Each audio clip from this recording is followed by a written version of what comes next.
सोचिए एक मुल्क जहां पर पिछले एक महीने से लगातार अमेरिकन और इजरायली बमबारी हो रही है।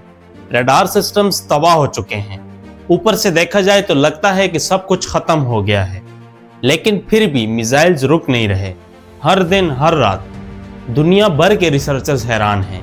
सैटेलाइट्स लगातार मॉनिटर कर रहे हैं और हर तरफ सिर्फ एक सवाल घूम रहा है कि आखिर ये हो क्या रहा है और ये मुल्क अभी तक गिरा क्यों नहीं।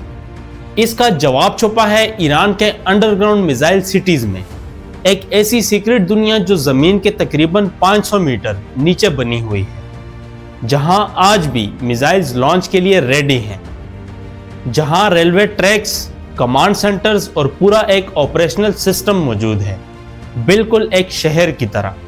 आज हम सिर्फ मिसाइल्स या ड्रोन्स की बात नहीं करेंगे, बल्कि हम समझेंगे ईरान की वो मिलिट्री स्ट्रेटेजी, वो सोच जो एक साथ अमेरिका और इजराइल जैसी कुव्वतों का मुकाबला कर रही है। जब आप ईरान के मिसाइल सिस्टम को सिर्फ एक नाम समझते हैं, तो असल में आप एक लेयर्ड सिस्टम को इग्नोर कर रहे होते हैं। ये कोई एक सिंगल मिसाइल नहीं है, एक पूरा नेटवर्क है, और इस नेटवर्क में शहाब सीरीज के मिसाइल मौजूद हैं। शहाब 1, शहाब 2, शहाब 3, जिनकी रेंज 330 किलोमीटर से 1300 किलोमीटर तक है और स्पीड मैक 5 से मैक 7 तक है, यानी साउंड की स्पीड से 5 से 7 गुना तेज। इसके बाद आते हैं गदर और इमाद जैसे एडवांस्ड मिसाइल, जिनकी रेंज 1700 से 2000 किलोमीटर तक है और स्पीड मैक 8 के करीब है। यहाँ से ईरान सिर्फ रीच नहीं बल्कि एक्यूरेसी पर भी फोकस करता है। फिर आती है सॉलिड फ्यूल जनरेशन, फतेह 110, जुल्फकार और देसफुल, जिनकी रेंज 300 से 700 किलोमीटर तक है। लेकिन इनकी खास बात है फास्ट लॉन्च और हाई मोबिलिटी, मतलब वार्निंग का टाइम बहुत कम होता है। इसके बाद क़याम 1 जैसा यूनिक मिसाइल आता है, टेल्स डिजाइन के साथ, जो रडार के लिए ट्रैक करना और इंटरसेप्ट करना और मुश्किल बना देता है। मिड रेंज कैटेगरी में खैबर शिकन और हज कासिम जैसे मिसाइल शामिल हैं, जिनकी रेंज 1400 से 1450 किलोमीटर है और स्पीड मैक 8 होती है, और इनमें सॉलिड फ्यूल की वजह से क्विक रिस्पांस कैपेबिलिटी भी होती है। फिर आता है सिजील 2 स्टेज सॉलिड फ्यूल मिसाइल, जो 2000 किलोमीटर तक जा सकता है और मैक 10 से ज्यादा स्पीड हासिल करता है।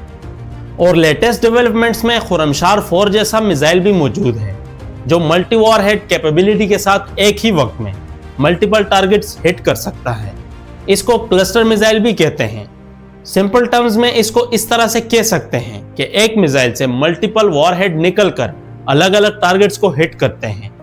लेकिन सबसे एडवांस लेयर है हाइपरसोनिक मिसाइल्स, फतेह 1 और फतेह 2, जो मैक 13 से भी ज्यादा स्पीड पर ट्रेवल करते हैं और अपनी ट्रेजेक्ट्री चेंज कर सकते हैं, जिससे इन्हें रोकना बहुत मुश्किल हो जाता है।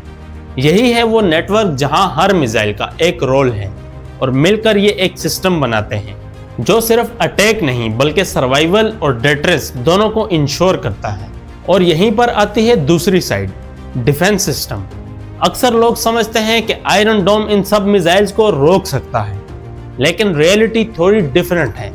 आयरन डोम असल में शॉर्ट रेंज रॉकेट्स के लिए बना है, जैसे गजा से आने वाले रॉकेट्स, ना कि हाई स्पीड बैलिस्टिक मिसाइल्स के लिए।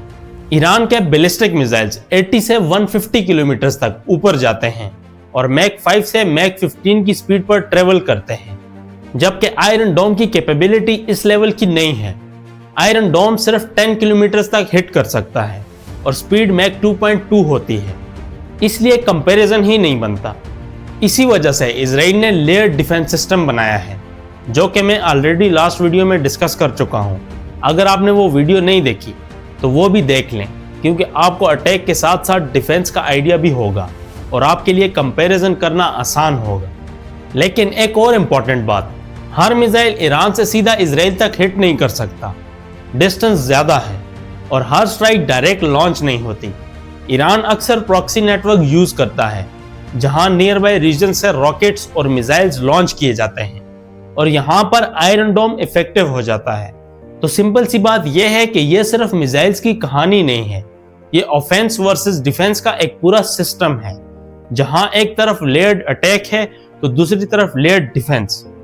और इसी सिस्टम का एक और डेंजरस हिस्सा है ईरान के ड्रोन्स। ईरान के पास सिर्फ मिसाइल नहीं बल्कि एक पूरे ड्रोन्स का नेटवर्क मौजूद है, सबसे मशहूर शाहिद 136 ड्रोन है।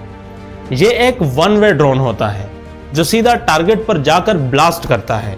इसकी रेंज तकरीबन 2000 से 2500 किलोमीटर तक होती है, लेकिन स्पीड अराउंड 180 किलोमीटर पर हार होती है, जो बहुत ज्यादा नहीं है, यानी यह मिसाइल जैसा फास्ट नहीं है। इस ड्रोन की सबसे बड़ी स्ट्रेंथ उसकी स्पीड नहीं बल्कि उसकी क्वांटिटी और कॉस्ट है। एक शाहिद 136 ड्रोन की एस्टिमेटेड कॉस्ट $20,000 से $50,000 होती है और इस ड्रोन का वॉरहेड 40 to 50 kg एक्सप्लोजिव होता है जो बिल्डिंग्स, रडार साइट्स और इंफ्रास्ट्रक्चर को डैमेज कर सकता है। यह मिसाइल की तरह महंगे नहीं होते, इसलिए ईरान इन्हें एक या दो नहीं बल्कि डजन्स या हंड्रेड्स में लॉन्च करता है। ईरान के पास सिर्फ शाहिद ड्रोन नहीं है, उनकी अनमैन्ड एरियल व्हीकल फ्लीट काफी डाइवर्सिफाइड है। शाहिद 136 और शाहिद 131 कामिकाज़े ड्रोन के लिए मशहूर हैं।